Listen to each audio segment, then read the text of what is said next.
শিক্ষার্থীদের উপর এই বর্বরোচিত হামলা চালিয়েছে।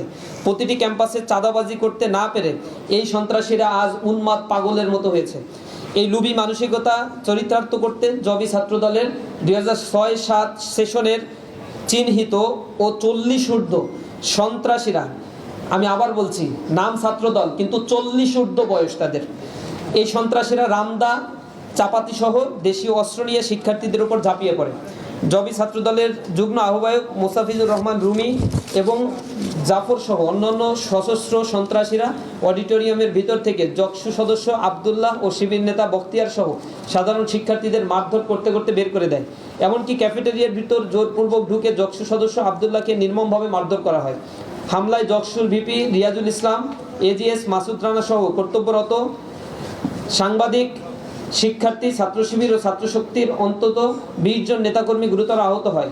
20,000 শিক্ষার্থীর নির্বাচিত প্রতিনিধি জকসুর জিএস আব্দুল আলিম আরিফকে পিটিয়ে রক্তাক্ত সংজ্ঞাহীন করার পর তাকে জিম্মি করে ক্যাম্পাসে মিছিল করে ছাত্রদলের খুনি সন্ত্রাসীরা। আজকে প্রকাশিত এক্সরে রিপোর্ট অনুযায়ী এই পৈশাচিক হামলায় জকসুর জিএস আব্দুল আলিম আরিফের চোয়ালের হাড় ভেঙে গেছে, ফ্র্যাকচার হয়েছে।